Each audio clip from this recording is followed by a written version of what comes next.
வணக்கம் நேயர்களே, நான் உங்கள் ஆஸ்ட்ரோ ரேகா. இன்னைக்கு ஆஸ்ட்ரோ ரேகா இன்சைட்ஸ்ல வந்துட்டு கன்னியா ராசிக்கான ராகு கேதுகள் பயிற்சிகளை நம்ம இன்னைக்கு பார்க்கலாம். இந்த வருடம் மே மாதம் 18ஆம் தேதி வந்துட்டு ராகு பகவான் உங்களுடைய ராசிலேருந்து 7வது இடத்துல இருந்து 6வது இடத்துக்கும் மற்றும் ஜென்மத்தில் இருந்த கேது வந்து 12வது இடத்துக்கும் வந்து பயிற்சி ஆகுறாங்க. பொதுவாகவே ஜோதிட உலகத்தில் வந்துட்டு ராகு கேதுகள் வந்துட்டு பொதுவாக பெருசா நன்மை பயக்கக்கூடிய கிரகங்கள் இல்லைங்க. அவங்க எப்பவுமே ஒரு மோசமான விஷயத்தை வந்து தரவங்க தான் ராகு கேதுகள்.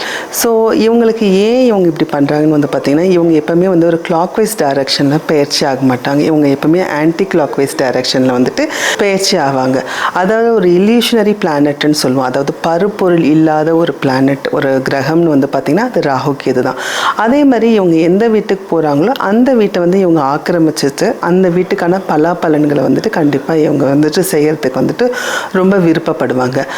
ஸோ அந்த வரிசையில் வந்துட்டு இந்த வருடம் ராகு பகவான் உங்களுடைய 6வது வீட்டுக்கு பயிற்சியாக, ஆனால் இது குரு பார்த்த ராகுவா இருக்கிறதுனால அந்த வீட்டுடைய மேன்மைகளை வந்து கொஞ்சம் அதிகரிக்கவே செய்வார். ஸோ யூஸ்வலாக 6வது வீட்டிலேருந்து ஏதோ ஒரு கிரகம், அதாவது கெட்ட கிரகமாக இருந்தாலும் அந்த இடத்துல இருந்தது வந்துட்டு அந்த வீட்டுடைய தொழில் வலிமைகளை வந்து கண்டிப்பாக இன்க்ரீஸ் பண்ணதை செய்வார்.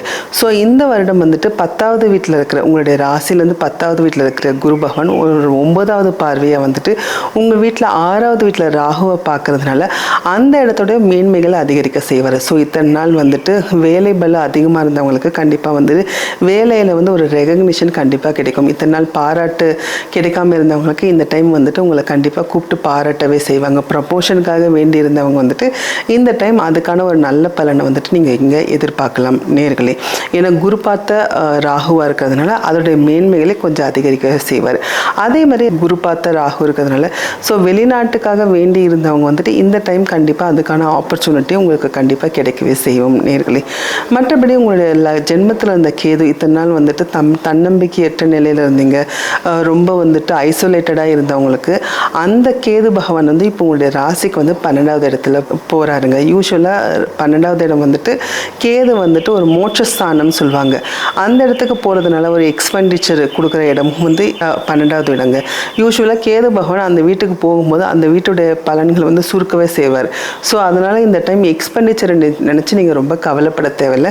கண்டிப்பாக அந்த அங்கே போகிற கேது வந்து இத்தனை நாள் வந்துட்டு ரொம்ப எக்ஸ்பெண்டிச்சர் ஆகிட்டு இருந்தவங்களுக்கு, அதாவது செலவு அதிகமாக ஆகிட்டு இருந்தவங்களுக்கு இந்த டைம் அந்த கேது பகவான் கொஞ்சம் குறைக்கவே செய்வார். அதுவும் குருவோட கண்ட்ரோலில் இருக்கிற ராகு அதோடைய மேன்மைகள் அதிகரிக்கிறதுனால இங்கே இருக்கிற கெடு பலன்கள் வந்து கேது வந்து கொஞ்சம் குறைக்கவே செய்வார். ஸோ அதனால் நீங்கள் அதனால் கவலைப்பட தேவையில்லை.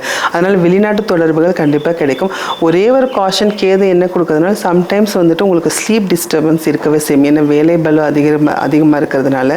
ஸோ அதை வந்து கருத்தில் கொண்டு அதை நீங்கள் கொஞ்சம் நடவடிக்கை எடுக்க வேண்டும் நேர்களே. மற்றபடி உங்களுடைய ராசிக்கு வந்து 7வது வீட்டில் இருக்கிற சனி பகவான் இருக்கார். சனி வந்து இத்தனை நாள் 6வது வீட்டில் இருந்தார், அவர் இப்போ 7வது வீட்டுக்கு போயிருக்காரு. ஸோ அதனால் வந்துட்டு சிறு சிறு பிரச்சனைகள் வந்து வீட்டில் வந்துட்டு வரக்கூடும். அதை வந்துட்டு நீங்கள் கருத்தில் கொண்டு அந்த பிரச்சனைகள் வந்து மேலும் பெரிதாகாமல் இருக்கிறதுக்கு நீங்கள் கண்டிப்பாக பார்த்துக்கணும் நேர்களே. மற்றபடி உங்கள் ராசிலேருந்து 10வது வீட்டில் வந்துட்டு குரு இருக்கார். குரு எப்பவுமே அவர் போகிற இடத்த வந்துட்டு அதிக மேன்மை செய்யறதுனால இல்லைனாலும் ஆனால் அவர் வந்து பார்க்குற இடத்த வந்து கண்டிப்பாக மேன்மைகள் செய்வார். ஸோ அதன் முறையே அவர் வந்துட்டு உங்களுடைய ராசிலேருந்து 2வது இடம் மற்றும் 4 மற்றும் 6வது இடத்தை குறிக்கிறதுனால இதன் மூலியமான மேன்மைகள் வந்து குரு உங்களுக்கு கண்டிப்பாக கொடுக்கவே செய்வார். ஸோ ஓவராலாக வந்து பார்த்திங்கன்னா சனி பயிற்சி வந்துட்டு உங்களுக்கு ஒரு சாதகமற்ற நிலையில் இருந்தாலும் ராகு கேதுகள் பயிற்சிகள் வந்து ஒரு சாதகமான இடத்துல தான் இருக்கு. மேலும் அடுத்த காணொலியில் வந்துட்டு மற்ற ராசிகளுக்கான பயிற்சிகளோடு நான் உங்களை மீண்டும் சந்திக்கிறேன். நன்றி, வணக்கம்.